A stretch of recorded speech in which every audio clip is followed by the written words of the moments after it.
Ladies and gentlemen, Erica and I just had an off mic conversation.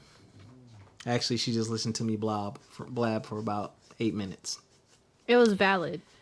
But I just want to say I appreciate you for that. If you have a good friend in your life that actually listens to you, please cherish that person. Treat them with kindness and respect, especially if they understand where you're coming from, because there aren't always sources that you have that you can go to do that sort of thing. And I don't really do that often, but I'm thankful for the few friends that I do have that I can come to with that kind of stuff that get it, because I've said this on this podcast before. My generation is in a very weird spot. And the funny thing is, I see it blatantly, especially on social media. Like, a lot of the people that are my age, which is probably, I would say late 30s, early 40s, they either behave and act and believe in the traditional way of life that like our parents and grandparents did.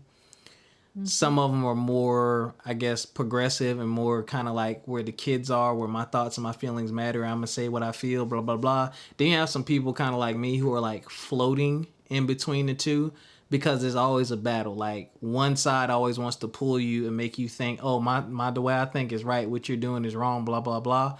But at the end of the day, you have to think about what is going to serve you best. And that doesn't make you selfish. It's called self-preservation. It's called self-care, and it's called self-love. And if people don't understand that, that's not on you. That's on them. You cannot control how other people feel about you and the decisions you make, unless it's something that directly impacts them. Like, if you walk up and slap somebody, okay, yeah, you're impacting the way they feel about you. But people are always going to take issue with decisions that you make in your life.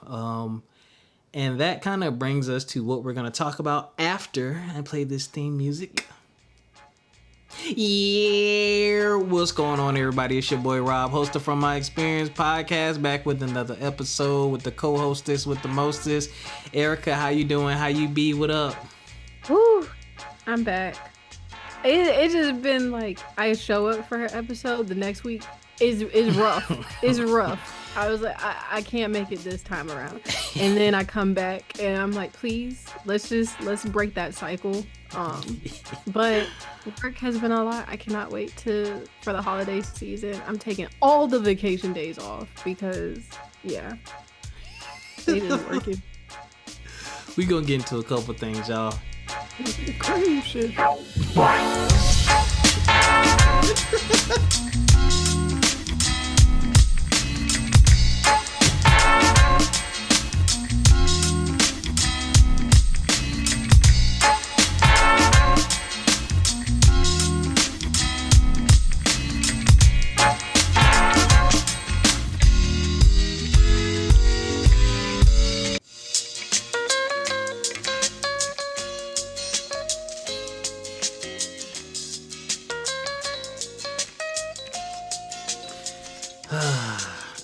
To your point, Erica, same, man.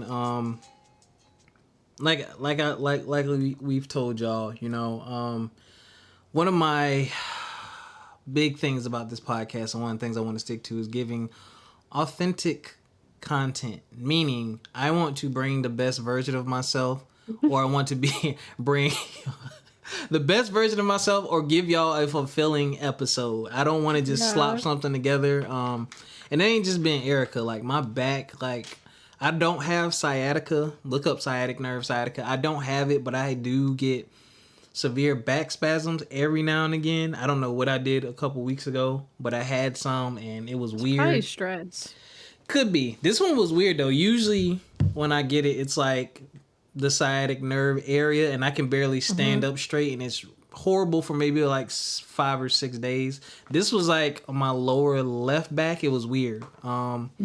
Which brings me, check out complete_vision. Follow me on Instagram. I had an old person moment. So I'm glad we didn't record last week, because I was actually in pain and I couldn't even sit in this chair for an extended period of time. But in the black community, back in the day, you probably grew up with a horrible mattress. and Box spring. box spring and mattress. And typically when you buy a mattress topper, it's a soft one. It's to make your mattress soft. So the last mattress I bought was very expensive, but is a memory foam mattress, and it's some of the best sleep I've ever gotten. And I said I'm always gonna prioritize my health like from now on. So unfortunately, my mattress is not past this. I don't forget how long a mattress is supposed to last. Don't ask me. I've had the same mattress since I was 10. Eh, hold on. How long is a mattress?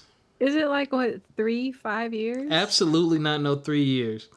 Okay. So a mattress generally lasts 7 to 10 years. So, So see, I'm good. Cool. you've had yours since when? Since I was 10. And you're how old? 24. I'll be damned. I'll be damned. I'll be damned. I'll be damned. No, it's not. Still good. You have the same mattress from when you were an adolescent and a teenager. Absolutely. Yeah, it's a pillow top. My mom, she I'll be upgraded my bedroom when I turned 10, and I got like a brand new mattress full with a pillow top. It was like top of the line, and I mean, I still be honk chewing at night. I'll be damned.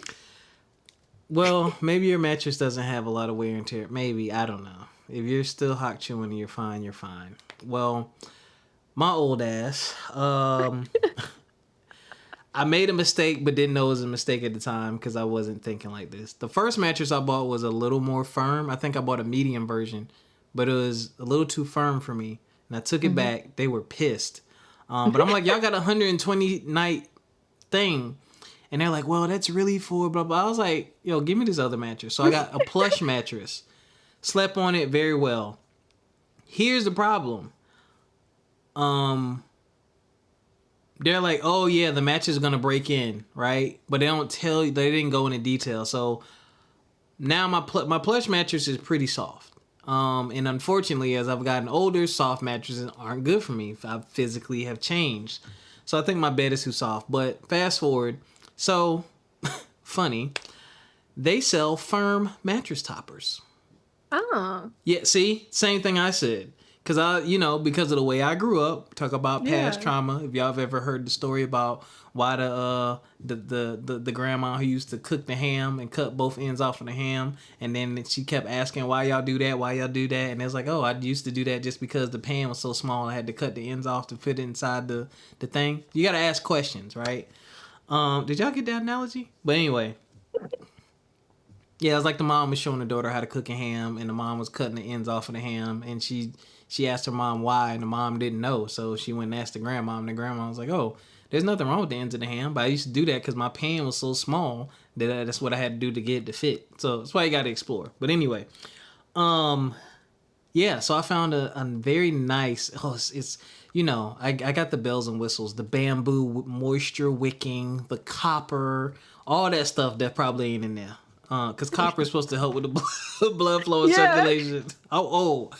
But the cool thing is it has a zipper like cover lining over it, really nice that you can wash, and it's double-sided.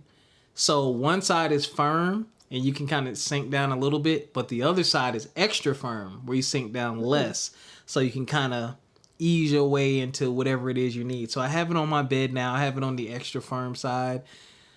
Oh man, that mattress topper, like, I needed that a long time ago and didn't need it, and I'm just so thankful. But that's part of my Over 35 Chronicles series on Instagram, which I'm gonna have to change soon. Yeah, old people stuff. So to Erica's point about our consistency and being on here, sometimes we be down and out and be hurt, man. And like when this back hurt, I can't really pull it off the way I need to pull it off, y'all. I'm sorry.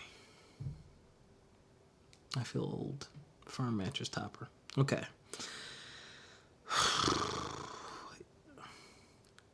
We had a headline, but it is... It's just too much. It is Wednesday, September 18th. You know the headlines. You know...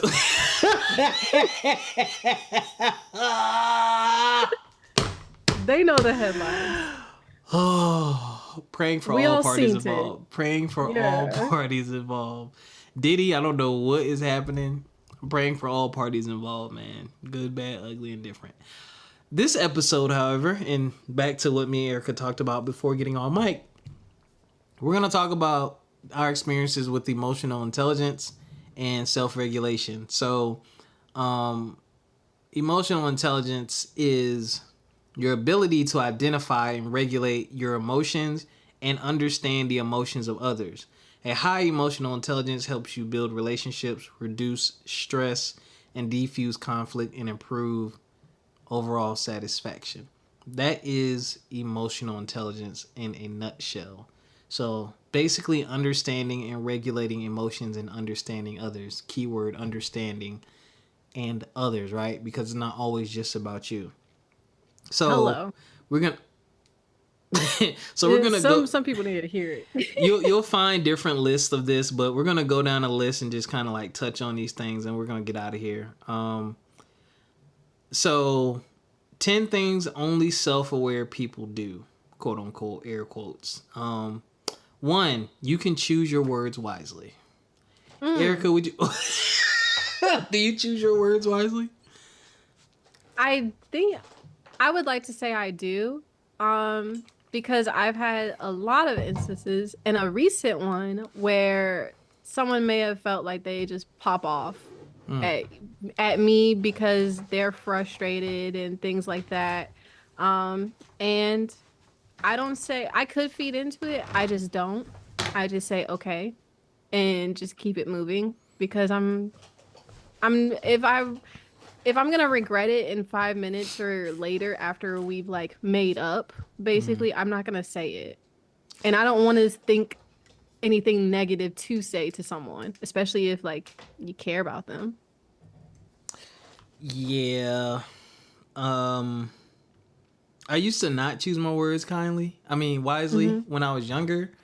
I do now, and now I'm actually shifting to a different phase to where I'm gonna have to let my actions do a lot more of the talking than my words. I really have gotten to a place to where if I know that someone's asking me something and they're being genuine, like I'll use you for instance. I know that when you ask me something, you want a full answer. You actually care about what I'm about to say. But there are people who want a surface level answer, or they're looking for you to say something just to service whatever their thoughts, feelings, or needs are, or enablement or something like that. It's not genuine. Those people, I keep it really short with. I don't invest my energy and my thoughts and my experience into that anymore because it's tiresome and it's a waste. And I'm going to start pouring more into people like you and my other close friends who actually care, because that makes me feel good knowing that I'm imparting knowledge or sharing an experience that can actually help someone, much like this podcast. So, yeah. Number 2, you aren't afraid of new ideas. What do you mean by new ideas? I feel like I'm pretty open to a lot of things. I think you are. We've done some new stuff on the podcast before, and we're still waiting on you to do your segment. Oh my god! yeah. It's the fact that it's changed like 4 different times. Yo, we gotta look at that. No, yeah. So like, I mean, when someone brings you a new idea, maybe, excuse me, I would call it being comfortable with stepping out of your comfort zone. Yeah. Experiencing new things. Yeah, that's what I would call that. Yeah. So you say you're good with that? Yeah. Okay. I agree. I'm the same way. I've done a lot of work with friends. I do a lot of work with myself. I know and I've learned, and this is like a hard thing I think for some people too. I know what I'm good at. Like I've calmed myself to a point to where this is my niche, whatever. This is my bubble. This is where I'm at. When you bring me something outside of that bubble, I'm going to say, hey, I'm not comfortable with this, or I'm not good at this, or this isn't my strength. I can do the best that I can, but hey, let me point you in the right direction of some resources. Because some people really try to force you or push you into a position to where they want you to do it. They try to make you do it. And it's like, yo, this is outside of my comfort zone. Like, I need more, whatever. Like, that happened to me today at work. My supervisor needed help with something. And she was like, hey, I want you to do this, and this. And it sounded simple until I started doing it, and I couldn't do it. I could not do it, yo. And it was something simple. It was editing some paragraphs, right? But there's like a picture, and she wanted it like wrapped around the picture a certain way, but it wasn't like a normal function where you could like copy, paste, and then hit text wrapping, and it did it automatically. You had to do it manually.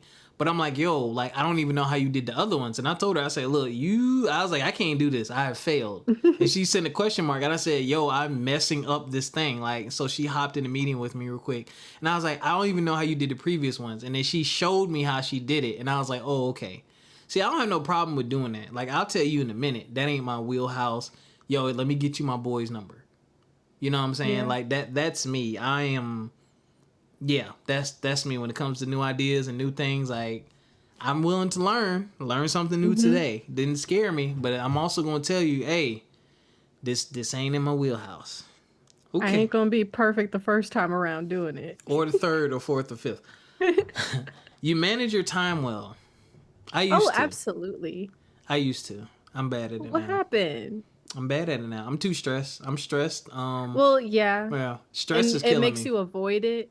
Yeah. Yeah. That's the one part I don't like when I am stressed like that. I avoid certain tasks because I'm like, oh my gosh. Like, it's like that weird procrastination. It's like you're stressed out because you know it has to get done, but you're also stressed out because of the emotions coming with it that you just shut down completely. Mm-hmm. Yeah. But yeah, and I'm pissed. I'm pissed because I need to be more consistent in the gym because I feel better at the gym. Like, every time I go to the gym, I feel better. I sleep better.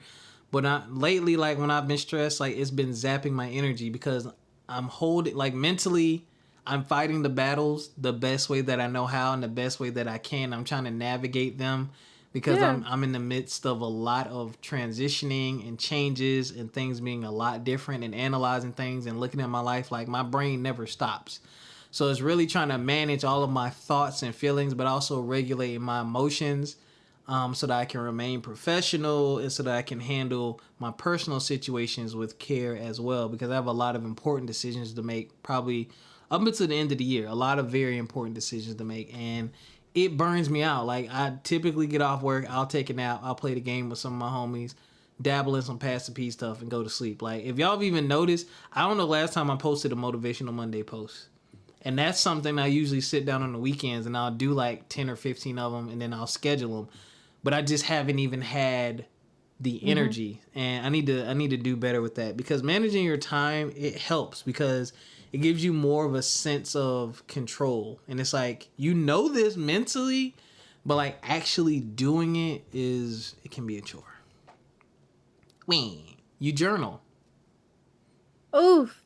Okay, so I don't journal. That's something that I do and then I don't. It's like I'll journal for a day or like 2 days, like, or a week. I remember you said that. Like, just disappear.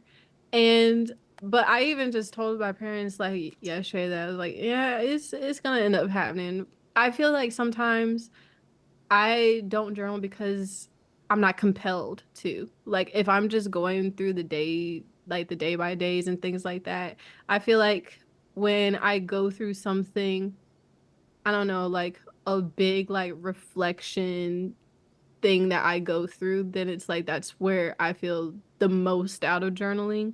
But I definitely should journal a lot more, because also you want to look back and see how you've progressed over the years too. Yep. Or months. I agree. I'm probably never gonna journal, but I do.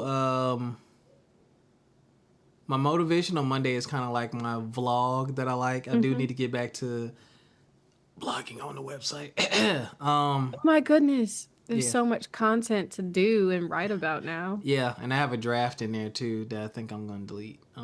It might go, I don't know. Yeah, I don't journal. And I was laughing because I was talking to some people about this, because there's a lot of people who don't journal, and I was just talking about how times change, because like growing up, a lot of the TV shows we watch, the characters that looked like us and that were like our age, they all had journals. Moesha. Yeah, Yep. they all had journals. What's her name? Sabrina, I think, had one. Yeah. Clarissa explains it all. Like, there is always some type of journal or like the introspectiveness, and I don't know about shows these days, but I don't hear anything about it. bong. Okay, you practice patience. Oof. Yes. I I'll be absolutely do. damned. These past 9 months, I feel like I've been tested with my patience so much Yeah. to not crash out or not to say the first thing that comes to my mind or react out of emotions first.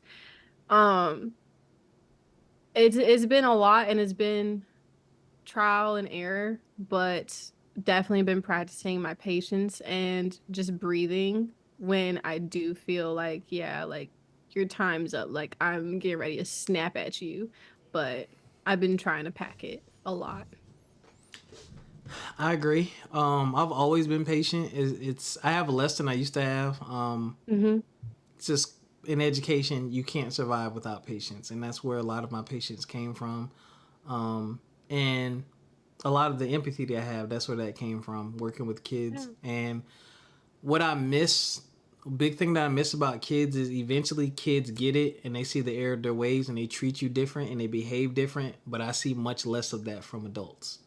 Oh, And absolutely. yeah, so I've had kids like hate my guts the first 2 months of school, but by the end of the year, they're crying because they know they have to move to the next grade level, and their parents are telling me how I'm their favorite teacher. Right? It's because we took the time to learn and grow and build, together, and you don't get that with adults as much unless they're like friends that you've had for years, Mm-hmm. right? So I practice patience because I understand empathy. I've had a lot of experiences in my life, so I can kind of recognize when someone's triggered by something. Like, even the last girl I talked to, like, I don't have the patience Mm-hmm. for it.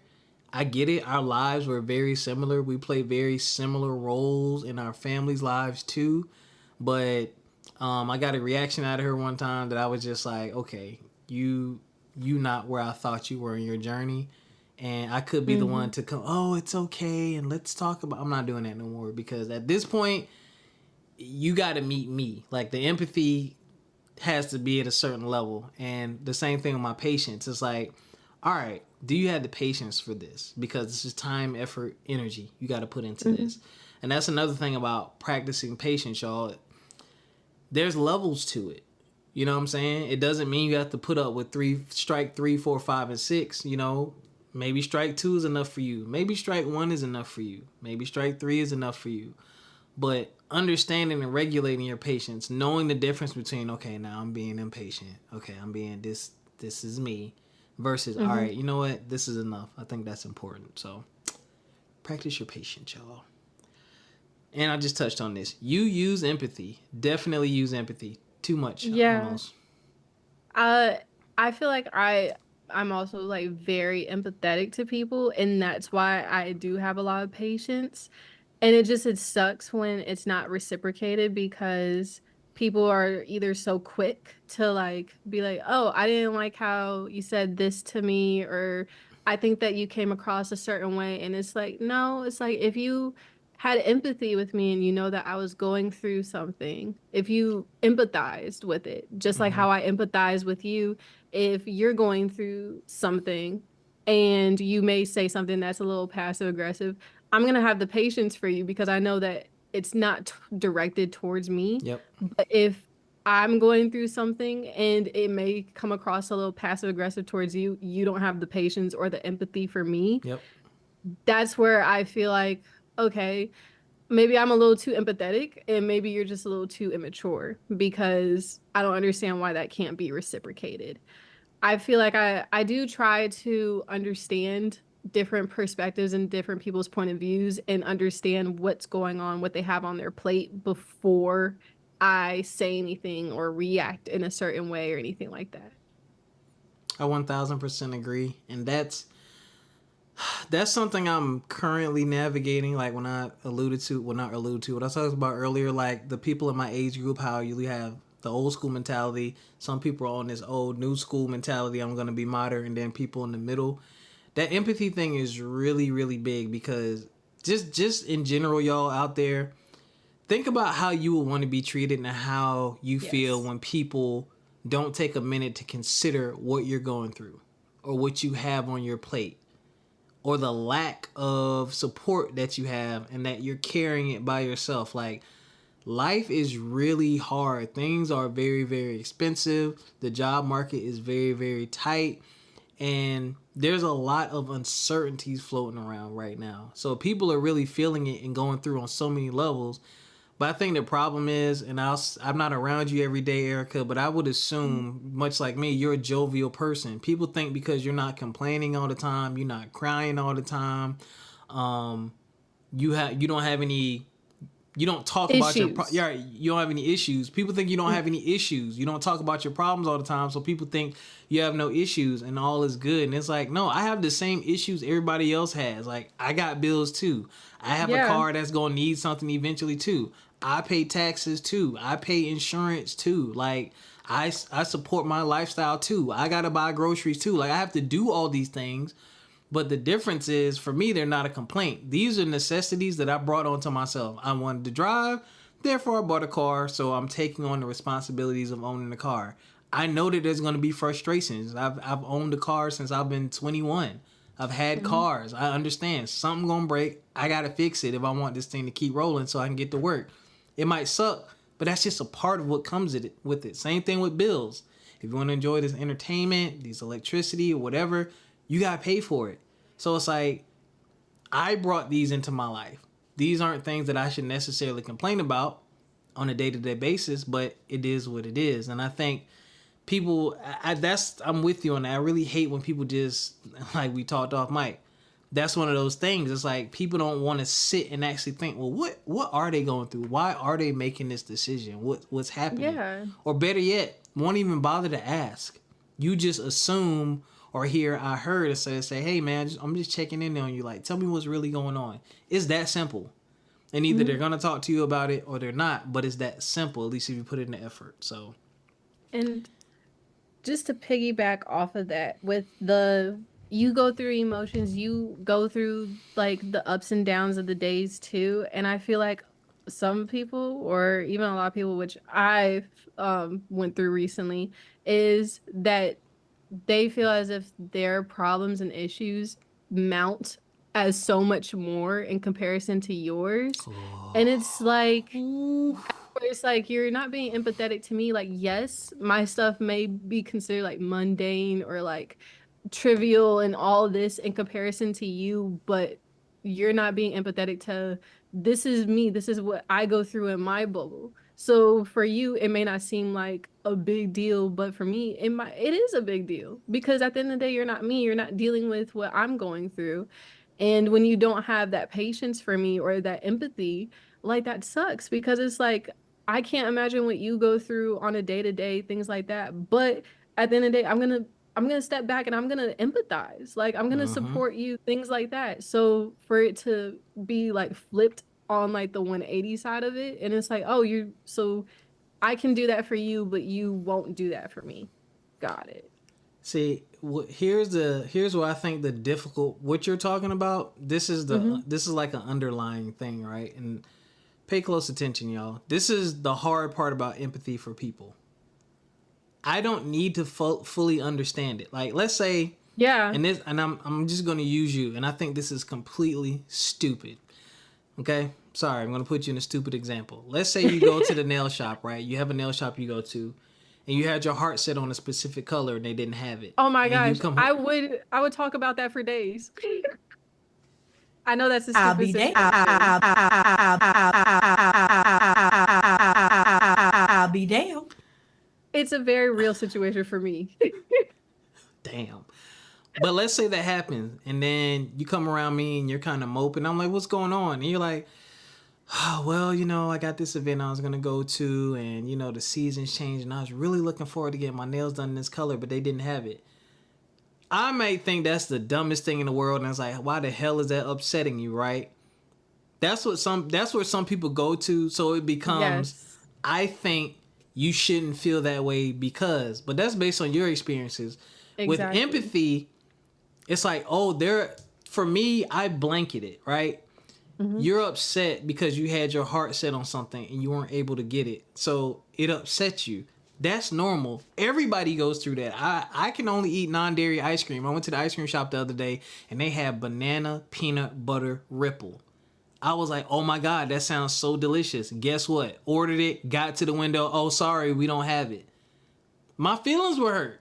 Exactly. You know what I'm saying? It's not nail polish and it's not, the end of the world, but I can empathize with you because I understand overall it could what it was. You can substitute nail polish for a chicken sandwich or, a movie you wanted to go see or your friend can't that's what people don't do. And it's like, it's like, I don't have to care about what Ericka cares about to empathize with her.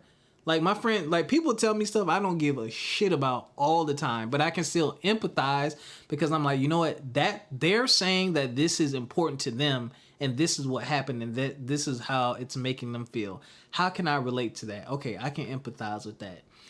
Yeah, and that's different from them. Right. And that's different than someone doing something stupid. You know what I'm saying? Like if you got to be to work, at 10 o'clock and you stay up until 3 a.m. partying and drinking, then you go show up to work late and you get fired. It's going to be hard for me to empathize with you because you made an irresponsible decision. There's a difference. You know what I'm saying? Yeah. And I don't think people know how to make that separation of just blanketed. It's like, hey, take out what exactly happened, but look at this situation.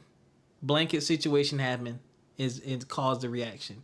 That's what people can't do. And I really hate when people say that's not a big deal or wow, like really all you feel like that just because of that. And it's like, nigga, like we all have our life experiences and traumas that, cause us to be triggered by certain events in life. And it's like, again, you don't need to 100% understand it, but you have been in a similar, if you take the time to think for 5 minutes, you've probably been in a similar situation, just dealing with different elements. But to belittle someone's feelings or try to invalidate their feelings when they're being factual, when they're being honest, just because you don't understand it or you don't feel that way, is literally the opposite of empathy, judgment. And then to expect them to do it for you. That is my biggest pet peeve is for someone to disregard my feelings and then to be like, I'm dealing with something like real world issues. I'm like, hello, brother. I am too. I'm only telling you about the mundane stuff because at the end of the day, I know I'll get over it. But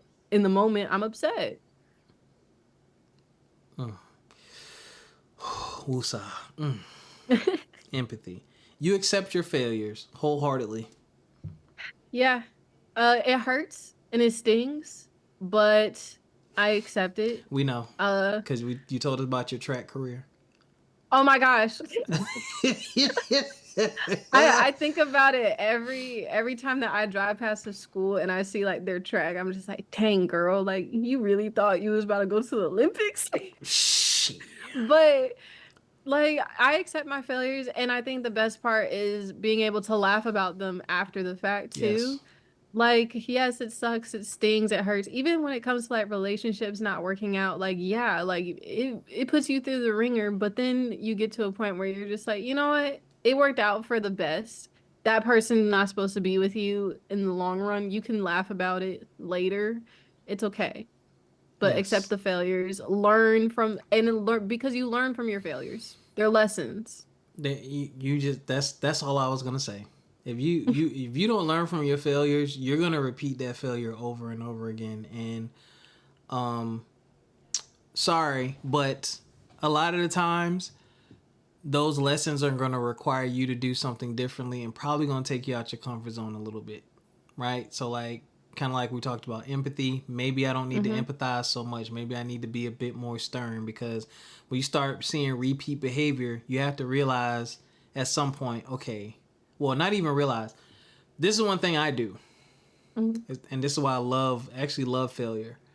I worry about and focus mostly on what I know I can control. So when something fails, relationship, anything fails, I look at, well, what role did I play in it and how can I have done things differently? Because I can't depend on the other party to do that. I can try to influence change and things to be different, but I can't force that. That's a very personal decision. So I look at what I could have done differently or what I could do differently moving forward, And I do that. And not to harp on it, but just like the last person I was trying to talk to and get to know better, the old Rob would have called and tried to go like, hey, let me just come see you. Like, let's really. New Rob, I'm Talk it like, out in person. yeah, let's talk it out. Like, I'm willing to do that when we get to a certain level. But at this stage, nah. I'm like, you got to do things differently, bro. You got to hold yourself to a higher standard. And you, again, what can you control? You can control whether or not you want to pick up and call this person again because they left you on red, right? So it is what it is. Blah, blah. You are humble. I'm very humble. Enough said. Enough said about that. I'm not braggadocious at all. You ask for feedback. Yes. Yes. Mm-mm. Let me see. I do ask for feedback. I like for it to be open for if anyone has anything to say to me to just say it. That was something, even though the relationship was a crazy relationship, that was something that we did do is we would just check in with each other like monthly, just, hey, like, was there anything going on this week Yeah. or this month that rubbed you the wrong way, things like that. And just like, is there anything where you're like disgruntled, upset with, like what's going on, just to make sure that we are on the same page. And I mean, that was perfectly fine until we stopped doing that. But that's another story for another day. But I do like to ask for feedback because I like to know from the people in my circle, in my bubble, like what's going on. Do you think there's something I can improve on? Like when I hang out with my friends and we're drinking and we're talking in a circle, we always end up doing like some type of venting therapy session where it's like, Nice. what's going on? Like what, like get your rant out for the day. We're gonna sit here and play like therapists, try to figure out some things, but always open to feedback. Same. I do that in relationships, and even with professional stuff, and personal projects and things like that. Help Pass the Peas app. Hey, we always look for feedback. Don't forget to download Pass the Peas app, the only recipe app where you can create your own recipes, upload them with video steps, and create collaborative cookbook. Download Pass the Peas app in the Apple App Store. Do it now. The link is in the description. Y'all like that plug. Do that with Pass the Peas app. Yeah, feedback helps because two things you need to be aware of. One, your perspective is not the only one that matters, especially if you're doing something that impacts other people, right? Like I asked Erica stuff about the podcast and stuff like that because she is a part of the podcast. Podcast has an impact on her too, right? She's a creative in her own way. So I'm like, hey, what are some things you want to do? Let's get your ideas in here. There's that. But you also have to be careful with feedback too, because sometimes you have to take people's feedback with a grain of salt. All feedback isn't good feedback, and all feedback does not come from a good place. So you have to have a balance of that humbleness, and then you have to listen. Really, really, really listen. Because I've gotten some feedback before that actually somebody said something, and I actually researched it, and it just wasn't, factually, it wasn't true. Like I looked at some things and I was like, oh, like they said they felt this way and that I do this thing, but when I researched it, I don't do that. Like they're very wrong. So it's okay to fact check. This is a funny one. You talk to yourself. Oh, all the time. Same. All the time. Mostly when at I work. was in my oh my gosh. And it's bad because I share an office. So she just be listening to me have like a whole conversation with myself where I'm just talking, I Not a read the whole email conversation. out. And then if I'm like out in public and I'm like in the store or something, like yeah, or anything, like I'm just like, oh, so look at it. It's sunny outside. Like just mindlessly talking to myself. Like even when I was in my apartment when I Oh was living by God. myself. Yeah, I was like, if it's like the days that I would be like completely silent, yeah, there's nothing going on. It was a blob of a day, but a majority of the time I'm talking to myself, no matter like every day. And also, I do like it though, because in the mornings when I talk to myself, I don't know. I just started doing it when I was in high school or something. I talk to myself in the mornings, just telling myself, and also when I was going to therapy and stuff, like, today's gonna be a good day. Yeah. Like, yeah, you may feel like trash. You may feel like trash, but you ain't gonna let them see that you feel like trash. So things like that, like just giving and it's like affirmation. So it's like telling yourselves like today's gonna be a good day, no matter what happens. You're gonna talk to people this way. You're gonna be fine. And I think that's my thing. It's more of like a pep talk or Yeah. like a check in with yourself when you do talk to yourself. Yeah. I definitely do that. It helps me work through tasks when I Yes. talk to myself. Um, Sometimes I get ideas out by talking to myself. Mm-hmm.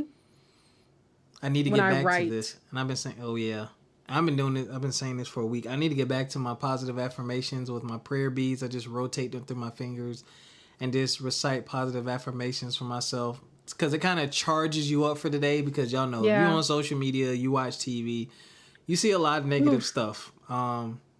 We're numb to it because someone brought this up and it's funny. Sidebar: they're like, why do we watch things like SVU and all these crazy violent shows right before we go to bed?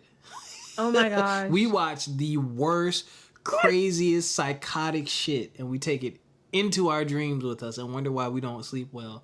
But we That's consume, true. yeah, we consume so much negativity, but that charges you up. It charges you up. You fill your head with all these positive thoughts in your own with your own voice. So when you go out in the world, you have that combating all the negative that you're gonna face. So I Mm-hmm. think that's important. So, Reframing your thinking before your little negative guy on your shoulder start talking. yep, yep, yep. All right, so let's talk about self awareness, and then we're going to talk about like the reactions.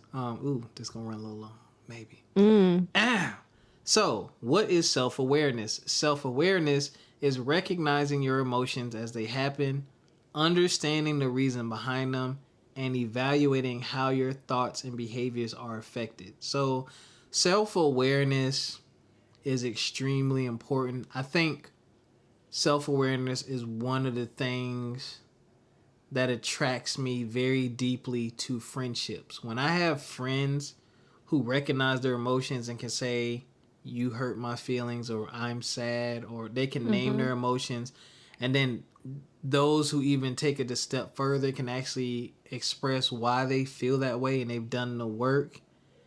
Um, and they can really talk about like people are in tune with their feelings. They're just not throwing shit out here for reactions because some people will throw things out just for a reaction, just to make you feel a way so they can get what they need, or just to seem important, or just to make it seem like what they're going through is really a big deal. But it's like when you're self-aware, you're also depending on the type of person you are, you're also not full of shit. Mm-hmm.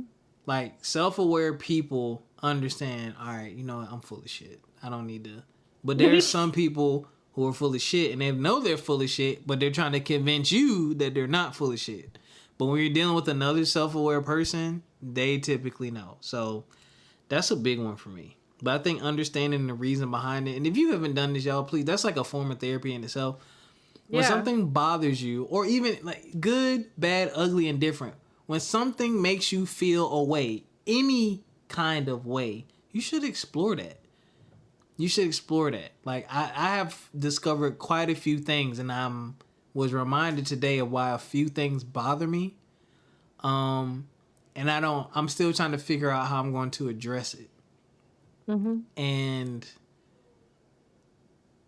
it's going to be met, if I do decide to address it the way I think I might, it's going to be met with a lot of resistance and a lot of just, for lack of a better word, ignorance. But I know I'll feel better. But it's going to be a lot of ignorance, and then just me having to check a lot of people, and it's like, is it even worth it? Because these people are set in their ways at this point, so it's like they ain't gonna listen anyway. So why even give them the ammunition? But I digress. You got any thoughts about self-awareness before we get into these Uh, things? yes. Self-awareness. I feel like that's it's very s- I guess like sucky when you do come across someone who isn't self-aware Yeah. and who doesn't have the emotional intelligence that you thought that they would. Because you feel like you're constantly trying to understand and think things through and be patient, empathize, and they're not doing the same for you. And so it's a very slippery slope because when something happens and you feel a certain type of way, I know that I definitely do. I take a step back and I have to sit there and think, and I'm like, am I gonna bring this up? Or maybe it's just not that deep. And also I'm understanding, okay, what they're going through, this is minimal. I'll get over it. if it happens again, I'll just keep a tally in my head. And then when I present it to you, it's like, hey, this has been bothering me. I want to talk about it for numerous reasons. I feel like self-aware. Also, I like to be able to check myself because I do know, like, if I'm like, okay, maybe you're just looking too much into it, like you're overthinking, relax. No one else is doing that, and I feel like I've been doing that a lot lately too. But then also I'm like, but why do you feel as if you're overthinking and you have to like find the excuse, find a reason why? Is it because you don't feel stable, you don't feel secure? Like, what's going on with that? Or also, like, I remember with my first relationship when we broke up and then when we got back together and then broke up and then like a year and a half later try to get back together. I was more hurt over that third time around and I Third. couldn't. Yeah. Yeah, I'll be damned. I was more hurt over that third time around than I was the first time, and then I was the second time. And I remember bringing it up in therapy and telling her, like, I think that it was more so my ego that was really bruised that time around because I was just like, okay, you fooled me once, got it.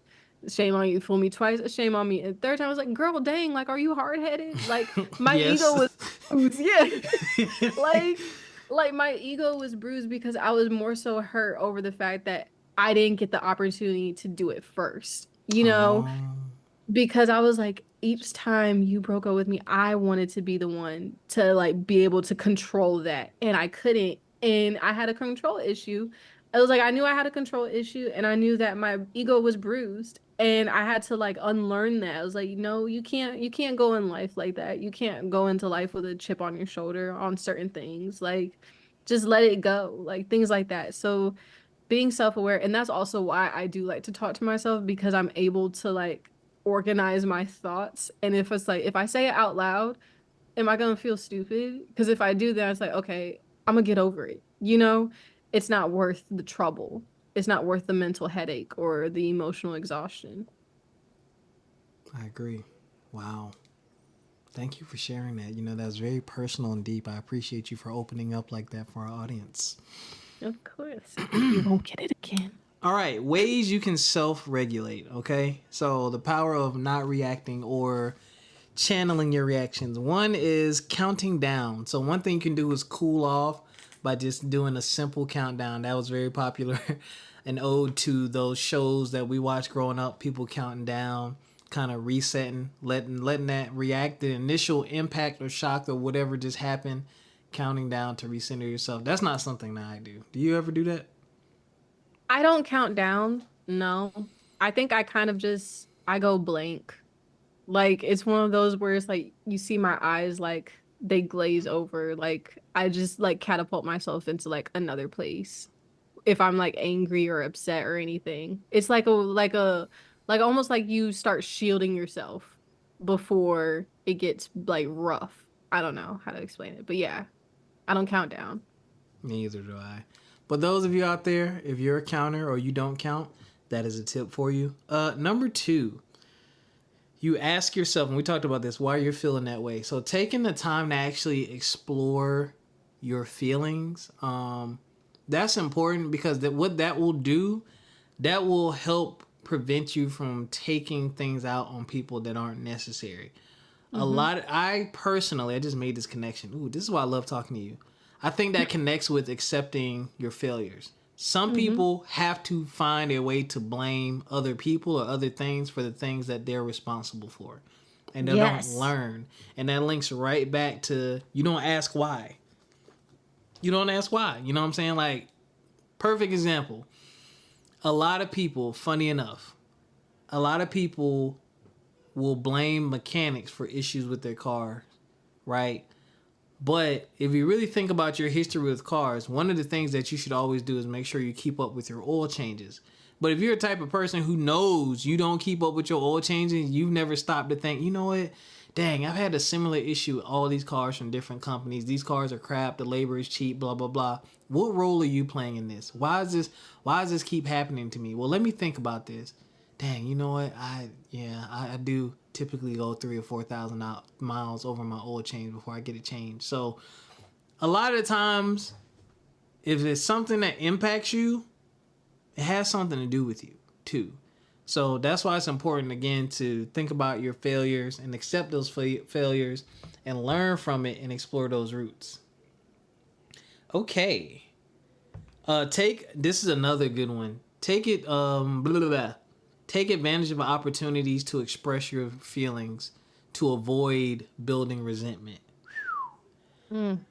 That is a tough one.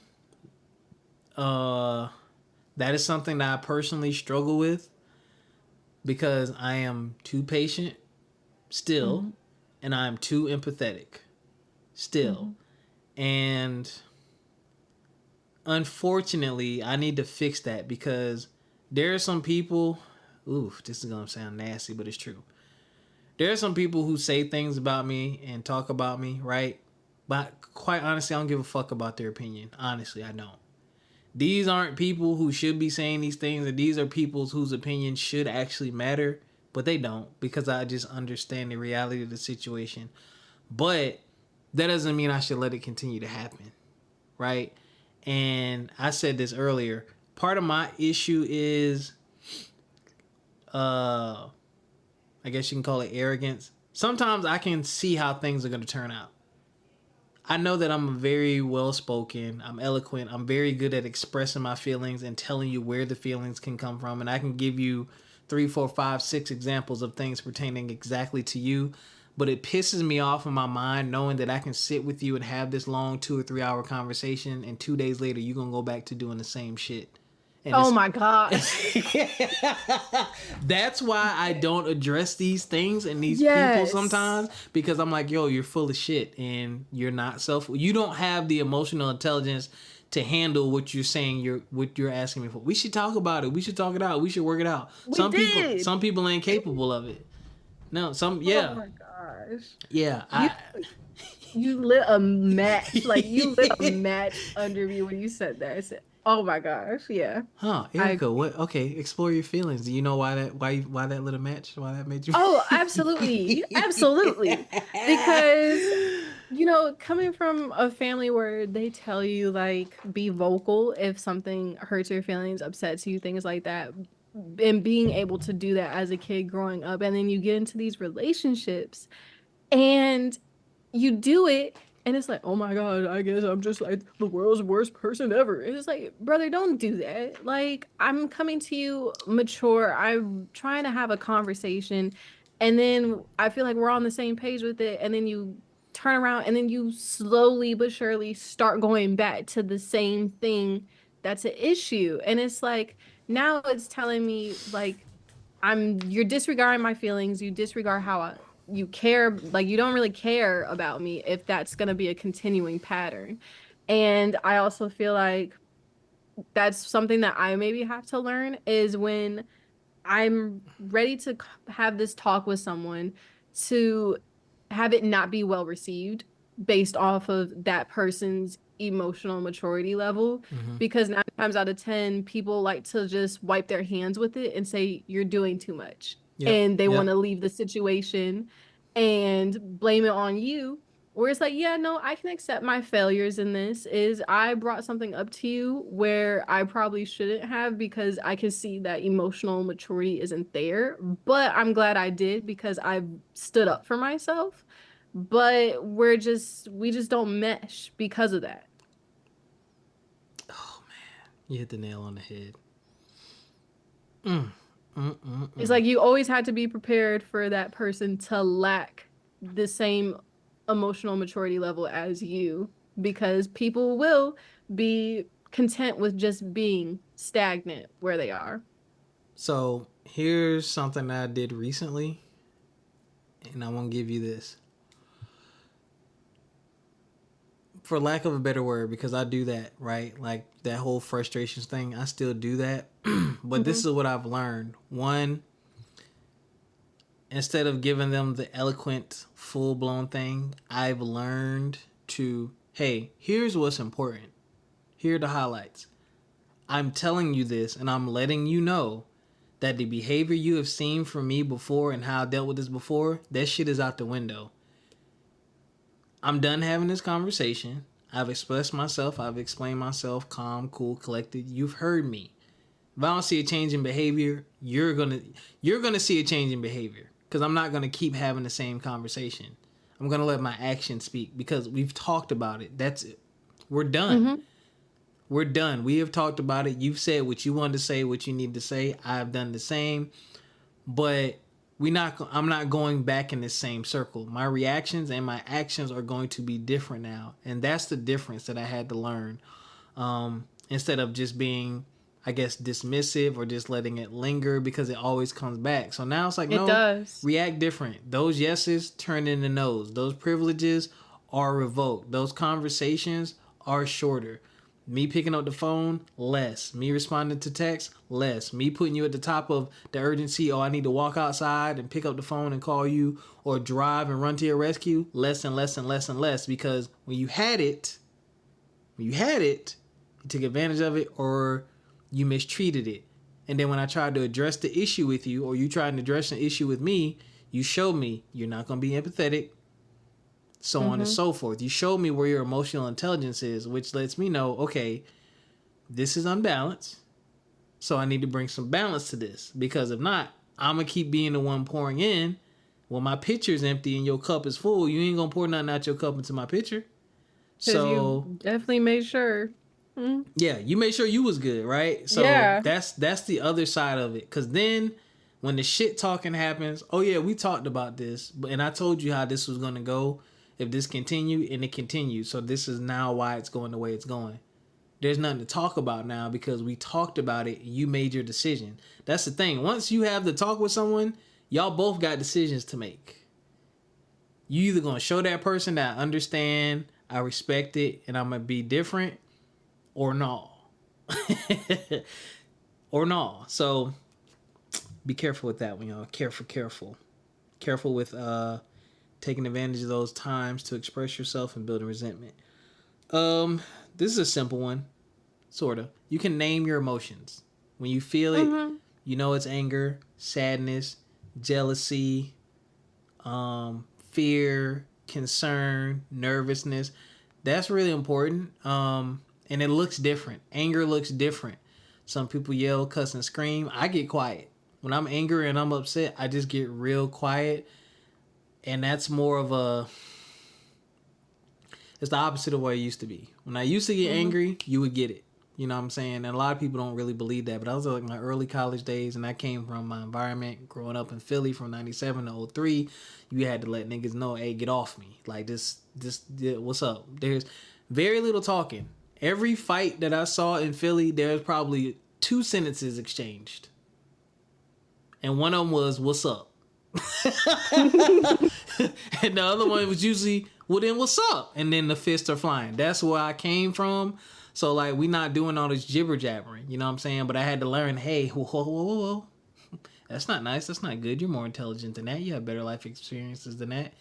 So now I get quiet because I process. So, yeah, but I'm able to name my feelings. And I'm also doing all those other things. I'm like, where is this coming from? Why do I feel this way? Have I been here before? Have I been here before with this person? How did this turn out last time? Have I already had the talk? That's the process I go through now with these people. And then just deciding on how I feel like handling it. Like when I didn't get my peanut butter banana ripple ice cream or banana peanut butter ripple ice cream. I made light of it. I empathized. I could tell the girl was new. She messed my order up. A lot of stuff happened in that window. But yeah. Can you name your emotions? Yes, I can name my emotions. The looks of them is quite interesting. When I'm like really upset, I'm just quiet. And when I'm sad, I'm just quiet. And even like if I'm angry or if I'm like really thinking, like if someone says something and I start like thinking, I'm like, okay, hold on. I was like, I disagree with what they're saying, but I'm just gonna be quiet because it's like I'm thinking I'm doing my own process.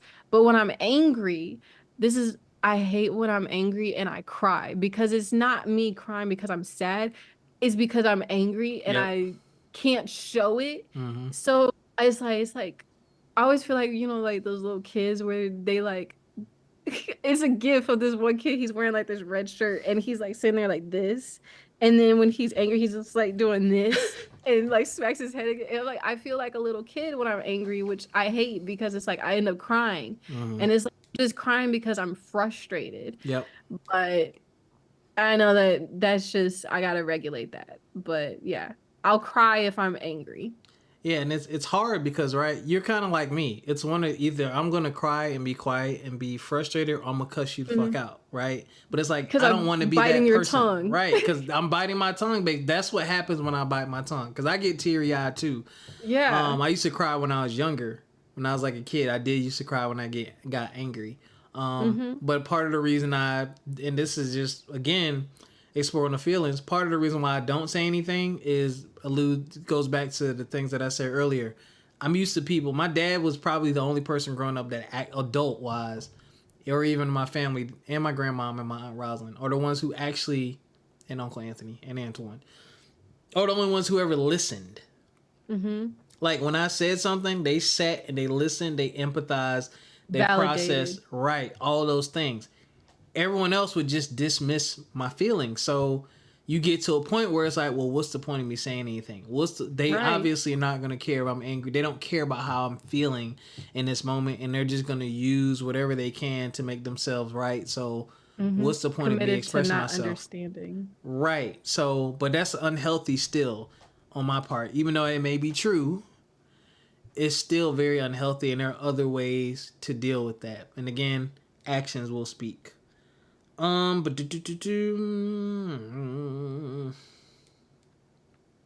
make a habit of relieving stress on a regular basis. How do you do how you deal with that? I remember when I was in middle school, I used to be, I don't know what happened between elementary school and middle school, but I got really stressed over like nothing very easily. And I still do to this day. And I remember my parents being like, we're gonna have to send you to like a happy camp because you're like so Oh like my stressed God. out over like random stuff. Like I would just like sit and let stuff like dwell. And now I do go to the gym. Um, when I'm feeling very cruddy and I don't want to go to the gym, I'll go to the gym. The days that I do not go to the gym will be my worst days mentally.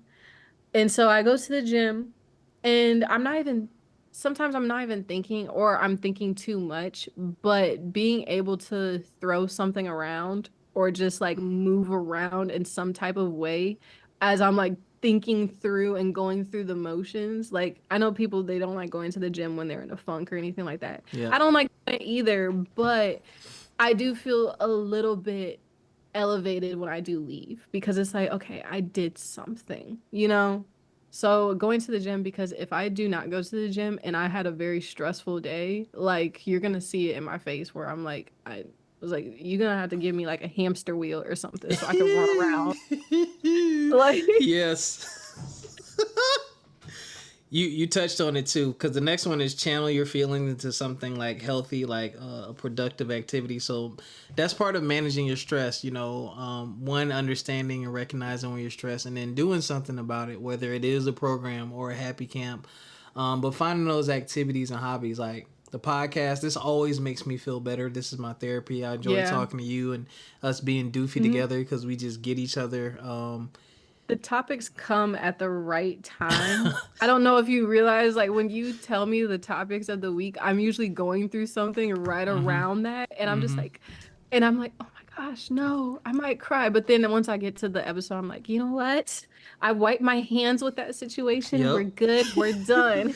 That's how I feel, yo. It's just getting it out. And it's cool because we know good and well that there are people out here going through this and they just don't have anyone to talk to or nobody talks about it enough. So, you know, we're fulfilling that need. But yeah, for me the gym is a good way for me to manage stress, which I need to get back to. Gaming helps me a lot because like I said before and I've said a million times on here, my mind races and that helps me take my mind off of it. And a lot of times I like looking on YouTube at things that I'm interested in just to get more information on it. Just the information load to give my mind something else to think about.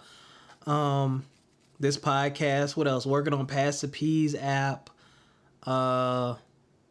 I actually like shooting, going to the range, shooting, learning about firearms and firearm safety, things like that. That's relaxing and calming. Not that I ever want to do that to anyone. The last thing I ever want to do is have to take someone's life. God forbid. Don't ever want to be in a situation like that. One thing I want to get back into later when I move, obviously, is biking. Getting a bike and starting to bike ride more. Starting to go on walk. I miss my walk where I used to be able to walk in the back of the neighborhood. Those hills, oh, it's a whole lot of walking. But man, I used to feel so good, and that'd be the best sleep that I get. So I'm thankful that I have healthy habits. And I'll give you this too, y'all. Big one. Ooh, opening up today. I'm a stress eater, but thankfully because of the shifts in my diet, some forced, some not forced, I really try my best to curb what I eat. So like I try to lean more towards healthy things. Like I have a really bad sweet tooth, so I keep fruit here. I keep blackberries, blueberries, pineapple, watermelon, and what's the other thing? Cantaloupe. Those and apples and mangoes and bananas stay here, because instead of grabbing a cookie every now and again, I got to get my cookies. But instead of grabbing that, sometimes I'm like, get fruit. Get fruit. It'll work. Get fruit. Get fruit. Get fruit. Like, because I'm like, I'm gonna do it. So I'm like, well, at least you're gonna do it. Be smart about it. Now if I could just shift that over from running the cookout and getting burgers or stuff like that, that'd be better. But find those healthy things. You got anything else on that as far as like channeling, ways you channel? One of the other ways that I did channel that helped me so much growing up, and I do miss it, that's why I said I need to get back to journaling, is writing. Man, the way that I would just like pour out whatever I was feeling and just writing it down, I felt so much better. Yeah, I may have cried during the process, but I felt so much better after the fact. So, and running. I miss running. I used That to write was poetry. another thing. Mm-hmm. I had like my little journals. I did have my journals like through school and stuff. They're in my trunk now, but yeah, I miss that. Where's my old journal? I It's wonder. so like childish when you read back through it and everything. Man, my old poetry was wild. I remember writing a poem. It's deep, low key. About pennies, right? Mm-hmm. And how they have no value, but they're currency. And just thinking about how much people in other countries and other parts of the world don't have anything, but here in America, you walk down the street, or you'll probably find pennies on the ground everywhere. Maybe not nowadays, but back then it's just Inflation. crazy. Like, yo, this is actual money. Like I've seen people like literally throw pennies like away, Mm-hmm. like walking out of the store with their change, and they'll throw the pennies on the ground. And I'm just like, yo, like, yes, it takes a lot of these to put together to add up to money, but this is actual currency. This is money. When you have enough of it, you can use to buy something, and people are literally throwing it away. It blew my mind, but I digress. I can talk about that all night. Okay, we hit 2 and 1. We hit 2 and 1. Blah, blah, blah. We already talked about empathy. We kind of talked about this. So owning your feelings, and not suppressing them. So we kind of talked about that. How we kind of suppress when we're angry. But yeah, I do definitely own my feelings, and I verbalize, even if it's not a conversation. I'll say, well, it's frustrating when you do this, or it upsets me when you do this, or this is making it harder for me, because I at least give people that so they Mm-hmm. understand. If I got a funky attitude, well, this is what you did to make me feel this way. This is why it's a problem. You're inconveniencing me. You're making me do more work typically. Or you're being inconsiderate at this point. Or I know you acting like this now or doing this now, but 5 minutes later you're going to want me to do something else. And I'm trying to prevent having to go through this whole rigmarole. So that's something I try to do with my emotions. Like once I have them, I like to try to express them. Yeah. I like to sit there and think about it. And then I like to it's like an action plan for me for some reason. It's like, yes, I'm angry. Why are you angry? I'm angry because of this. How many times has this happened? Are you ready to bring it up like now? Or is this something that you're willing to let go? And because I don't like to just come to people with like issues like all the time is like if I'm coming to you, it's because it's something repeated. And it's like that's when I'm like, are you going to disregard how I feel? Like what's going on? But I'm coming to you over something repeated. And also when I'm angry, I'm not going to feed into your reaction where it's like you want to lash out at me, so what? I can lash out at you. Now we both sitting there angry at each other. No, get your feelings out, do whatever, lash out, cool. I'm not gonna give you that same reaction because I'm thinking of it like I don't want anyone to do that to me, and why would I turn around and do it to you? I agree. 1000%. 1000%. I'm gonna switch. Well, these aren't even in particular order. The power of breath. So breathing. Taking time just to breathe in and breathe out. I think that's very important, and I'm gonna combine that with creating your mantra. So I kind of talked about earlier how I have my prayer beads, and I just repeat affirmations to myself. So it's kind of like meditation, but I breathe while I'm doing that. Breathing is very helpful. Yeah. Are you a breather? Yeah, like especially that's why I say I feel like a little kid when I'm angry, and you know how they do that like Huffing, breathe where puffing? they're like Yeah. like I be doing that, but it's like okay, like I do it and then I may giggle about it because I'll think of like the little kids and their like pouty face. I'm like okay, I'm better, I'm good now, but also telling myself like take it a day at a time, and also just you've been through worse days. This isn't, and you don't even know what the rest of the week's gonna look like. Like you'll get through this. I always have to tell myself that no matter like if I'm really going through it and just down and out, it's like you'll get through it. This you've been through worse. Yes. You've been through worse. You'll get through it. Breathe in. Exhale. Breathe in, audience. Exhale. Even that felt good just now. This is an important one. Knowing and understanding your boiling point. Knowing when the shit really you about to really go off. I've probably gone off. There's a few times I've gone off. And it was because things had just built, the resentment built, me not saying anything. A lot of it was my fault because I let behavior continue that I never nipped in the bud. That's typically what does it for me. It takes a lot for just someone on the outside just to do something and really upset me because I'm a big proponent of, I mean, if it's out of my control and it happens, I'm going to feel what I feel and allow myself to feel in the moment, but also know that, hey, there's nothing you could have really done about that. You know what I'm saying? So I do know my boiling point, I will say. But what I've learned to do is when I get to a certain level of frustration, I'm like, all right, you've suppressed this enough. You've been quiet long enough, or whatever the situation is, you expressed yourself in it already? Okay, you've expressed yourself and the behavior is continuing. Or whatever it is you're working on or doing isn't working or continuing. Now it's time to take a different route.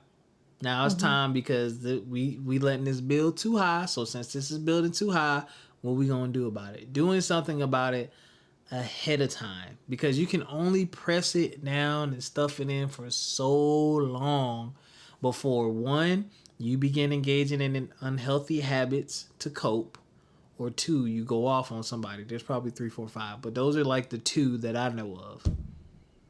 Yeah. Knowing my boiling point, I'm a pretty patient and understanding person, but I will let something sit and simmer because I want to make sure that what I'm saying, it's like it's not something a one and done situation. Like I want to make sure it's almost weird. It's like you're like preparing to like present your case to someone. You Ding, ding, know, ding, ding, ding, ding, ding, like ding. Yeah. it's like if I'm gonna talk to you about something, it's like I want you to know that this isn't just a one and done deal. Like this is something that you've done numerous times. It's made me feel this way. Like, and that's when I reach my boiling point is when it's like, have I put this on way too long to have this conversation? Or when I'm like, have I overthought it way too much, where it's like, now you're just thinking just to think, girl. Like, you can't be sitting here doing mental gymnastics trying to understand Yep. someone's point of view when you need to go to that person. And that's the part where I'm like, Yeah, okay, I've empathy. reached my boiling point. Yeah. Yeah. Because I'm like, at this point, I've reached my boiling point. I'm doing mental gymnastics and somersaults and all this other crazy stuff, just trying to understand what's going on in your head. But I truly will never understand unless I don't go to the source. Mm-hmm. And so definitely trying to learn how to work through that now. I know that in the past, I was very quick to pop off. In the past, I was like just pointing finger, like you not gonna do this to me, da da da da, and everything. But I've kind of stepped back from doing that because people aren't gonna listen to you depending on your delivery as well. So I have tried to bite my tongue with certain things, but knowing my boiling point, like I know that one is I give you about 3 times of doing something, and then I'm like, okay, yeah, it's like I'm gonna tweak out in a second, Yeah. but just trying to like not do it, just approach you in a nice, calm manner. And then if you disregard my feelings, then I may, depending on who you are or how I feel about you, I may. But if I realize like it's not even worth it, then I'm not going to. But that was like, don't waste your time if they're not committed to understanding. Yes. Yes, yes, yes, yes. So that's everything, ladies and gentlemen. Emotional intelligence and self regulation and learning how to basically manage your reactions. They're important, and I'm going to tell you this: it never ends. Right? These are all things you have to practice. These are all things you have to take your time to make sure that you're consciously aware of. And I will say this: it's tough for me because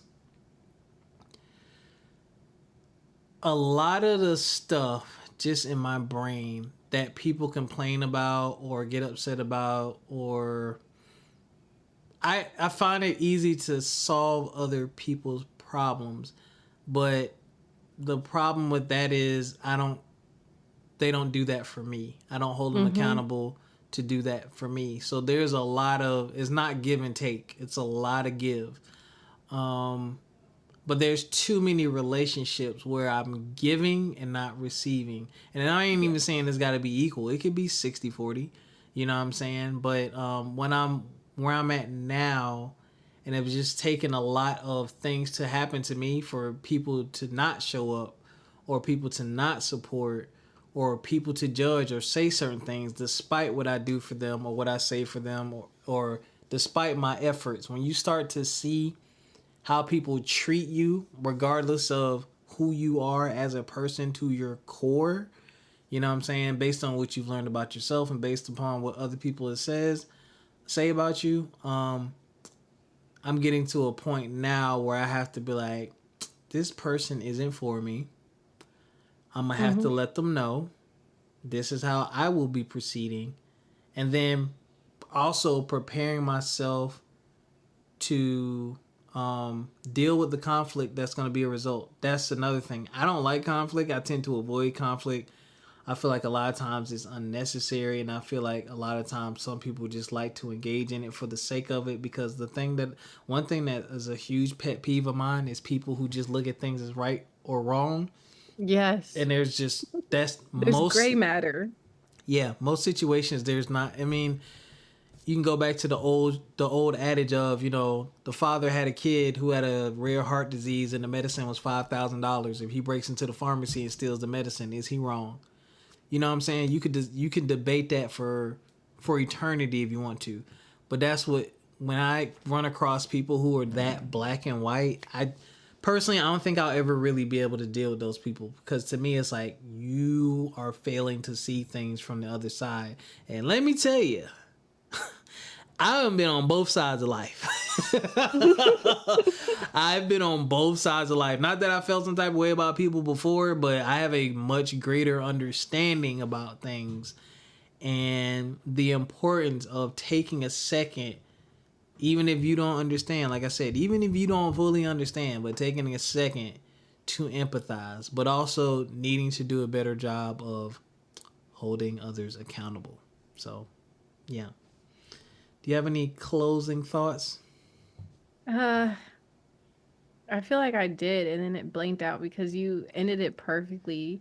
It's like just be in certain situations, and you know that I guess like the way that you handle certain things when you want to be emotionally mature and have that type of intelligence and that self-awareness, and when someone else doesn't, and you notice that you're pouring in more and more, and they're just sitting there just like, oh yeah, this is great, thank you, oh yay, thank you, like, Mm-hmm. and you're not getting any type of that support, Nothing. and you raise it to their attention, and they're just like so quick to just kind of just disregard, no accepting of like their parts in anything. It's just not worth your energy. And also, I've noticed a lot of people like to say stuff to you to get a reaction out of you. And that's, I think, the biggest thing that I've come across so far recently. And I'm like, okay, some people just aren't worth the reaction. Yeah. They're not worth the reaction. They're not worth your time. I mean, it was good while you were pouring into them, but like you said, it's good to know when someone is not for you if they're so black and white. There it is. Quick message for the brothers.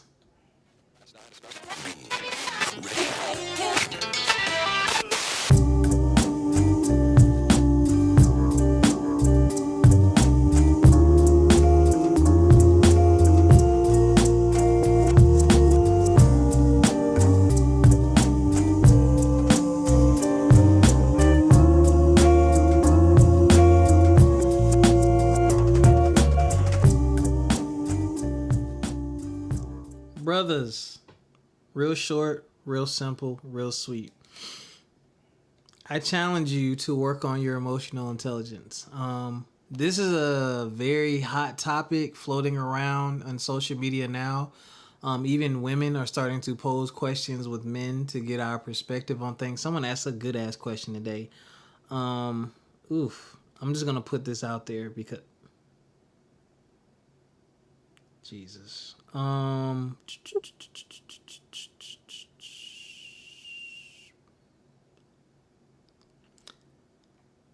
got a lot of likes on this too. Interesting. That means the hate's coming soon.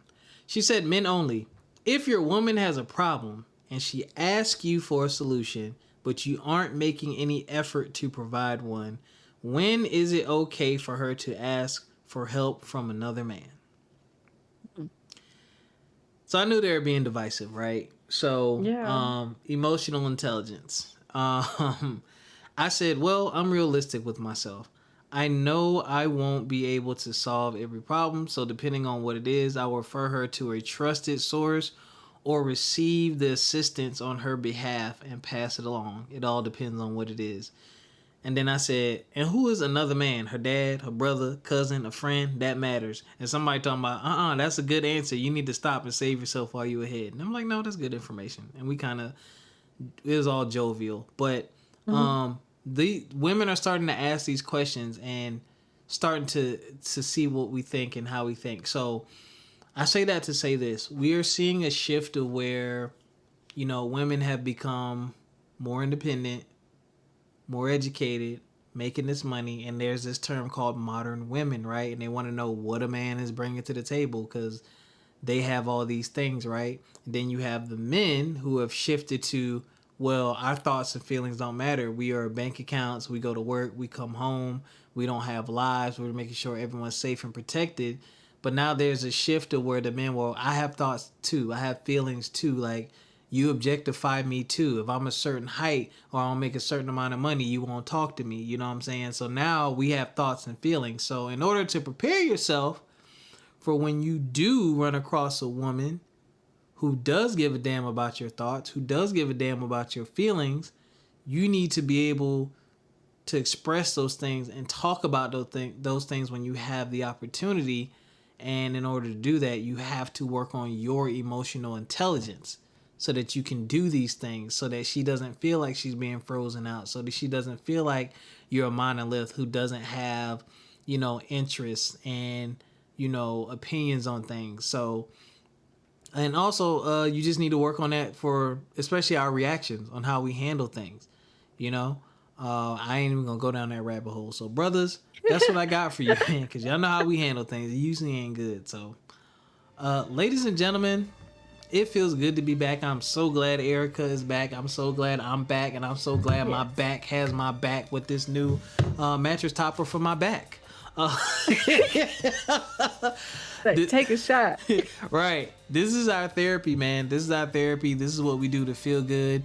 We want to put out meaningful content that people can listen to for years and years and years and years and years to come. If you enjoy this episode, please like, share, subscribe. But also, man, we have over 300, I don't lost count. 300 something episodes. Most of our episodes, I would say probably 80% or more are like this, on topics that are meaningful that you can go back and listen. So don't feel like all the old episodes are going to be quote unquote outdated. We don't just talk about hot topics. We talk about our thoughts, feelings, and experiences because we want to give y'all that good old meat and potatoes, okay? Want to give y'all some good life stuff that y'all can take to improve and to help yourself and to bring about meaningful conversations and, of course, to promote positivity. So until next time, take care of yourselves physically, mentally, and financially, and we'll catch y'all. Peace. Bye.